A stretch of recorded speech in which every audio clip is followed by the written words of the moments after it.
Everyone. So আজকের এই ভিডিওতে আমরা আলোচনা করব বাংলার ভূমি অ্যাকাউন্ট নিয়ে। তো বর্তমানে আপনারা সবাই জানেন যে বাংলার ভূমি অ্যাপে আগের মতো আর ফ্রিতে রেকর্ড সার্চ করা যায় না। এখন বাংলার ভূমি অ্যাপে রেকর্ড সার্চ বা অন্যান্য সুবিধার জন্য আপনাকে লগ ইন করতে হয়, এবং এই লগ ইন করতে গেলে আপনাদের দুটি জিনিসের প্রয়োজন হবে। একটি হলো ইউজার নেম অ্যান্ড পাসওয়ার্ড। তো আজকের এই ভিডিওতে আমরা আলোচনা করব যে এই ইউজার নেম আর পাসওয়ার্ড আমরা কিভাবে বানাবো। তো সেটির জন্য প্রথমে আপনাদের চলে যেতে হবে যে কোনো আপনাদের একটি ব্রাউজারে। আমি এখানে গুগল ক্রম ইউজ করছি। এরপর এই ব্রাউজারে গিয়ে আপনাকে গুগলে গিয়ে সার্চ করতে হবে বাংলার ভূমি। বাংলার ভূমি সার্চ করার পর দেখতেই পাচ্ছেন যে অপশানগুলো এসছে আমাদের সামনে। প্রথম একটি অপশান এসছে, দেখুন, যেখানে লেখা আছে banglarbhumi.gov.in। আপনার আগে যেটা করতে হবে, এই অপশানটিতে প্রথমে আপনাদেরকে ক্লিক করতে হবে। এরপর ক্লিক করার পর একটু টাইম নেবে, তারপর আপনাদের সামনে বাংলার ভূমি ওয়েবসাইটটি ওপেন হবে। এই ওয়েবসাইটটি ওপেন হওয়ার পর আপনারা একদম ওপর দিকে দেখবেন, আমি একটু আপনাদেরকে জুম করে দেখাচ্ছি। একদম ওপরে দেখবেন একটি অপশান আছে সাইন আপ নামে। আপনাদেরকে এই সাইন আপ বাটনে ক্লিক করতে হবে। যেই আপনারা সাইন আপ বাটনে ক্লিক করবেন, আপনাদের সামনে একটি পাবলিক রেজিস্ট্রেশন ফর্ম দেখতে পাবেন আপনারা।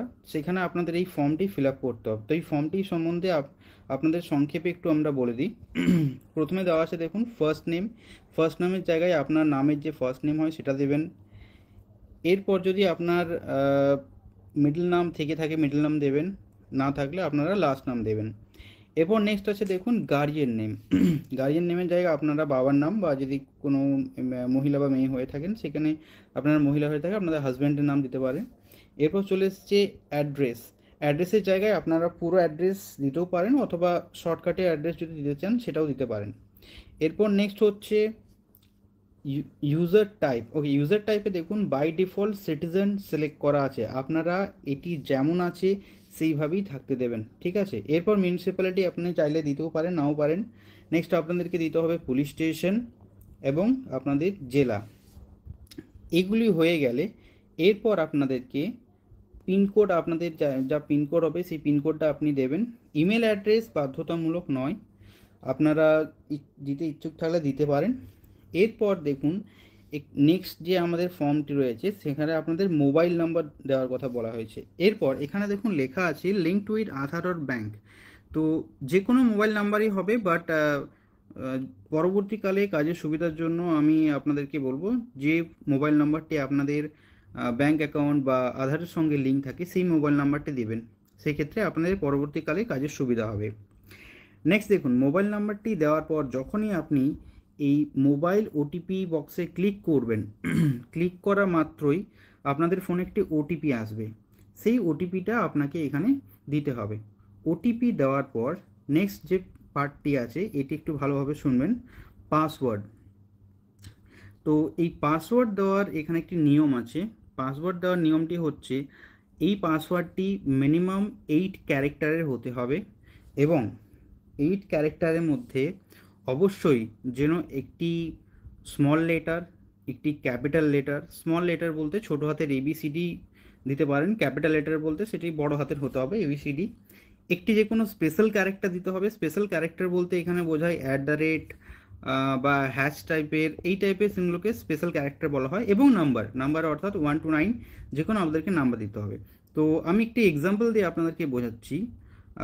ধরুন যদি আপনার কারো ইউজারের নাম অমিত হয়ে থাকে, সেখানে আপনারা পাসওয়ার্ডটি এইভাবে দিতে পারেন। আমি জাস্ট এক্সাম্পল হিসেবে বলছি, আপনাদেরকে এই প্যাটার্নেই দিতে হবে এমন না।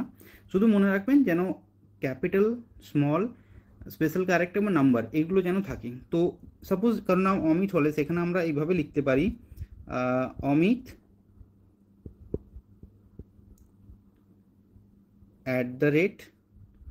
@123। এখানে একটা জিনিস খেয়াল করুন, অমিতের জায়গায় এ ক্যাপিটাল করেছি এবং বাদ বাকি MIT স্মল, এবং @ হচ্ছে আমাদের এখানে স্পেশাল ক্যারেক্টার, এবং নাম্বার হচ্ছে 1 2 3। এইভাবে আপনারা পাসওয়ার্ডটা তৈরি করবেন, ঠিক আছে। এই পাসওয়ার্ড দেওয়ার পর নিচে দেখুন আরেকটি অপশান দেওয়া আছে কনফার্ম পাসওয়ার্ড, যে পাসওয়ার্ডটি আপনি ওপরে দিলেন সেটি আপনারা নিচে দেবেন। কনফার্ম পাসওয়ার্ড দেওয়ার পর নিচে আরেকটি বক্স আছে দেখুন, যেখানে লেখা আছে এন্টার ক্যাপচা কোড। নিচে যে ক্যাপচার কোডটি দেখতে পাচ্ছেন, এই ক্যাপচার কোডটি এখানে বসিয়ে আপনারা সাবমিট প্রেস করবেন। যে মুহূর্তে সাবমিট প্রেস করবেন আপনার রেজিস্ট্রেশনটি হয়ে যাবে। এরপর এখানে দুটো জিনিস আপনাদেরকে মনে রাখতে হবে। ফার্স্ট হচ্ছে আপনাদের ইউজার নেম হবে, যেটা আপনি মোবাইল নাম্বার দিয়েছেন সেই মোবাইল নাম্বারটা হচ্ছে আপনার ইউজার নেম, অ্যান্ড পাসওয়ার্ড হবে যেটা আপনারা এইখানে যে পাসওয়ার্ডটা আপনারা সেট করলেন সেটা হচ্ছে আপনাদের পাসওয়ার্ড। এরপর এই ইউজার নেম এবং পাসওয়ার্ড দিয়ে আপনারা এই অ্যাপের মাধ্যমে এখানে আপনারা লগ ইন হতে পারবেন। এখানে একবার মাত্র ইউজার আইডি পাসওয়ার্ড দিয়ে দেওয়ার পর আপনাদেরকে বারবার দিতে হবে না, আপনারা এরপর অনায়াসেই এই অ্যাপটি ব্যবহার করতে পারবেন।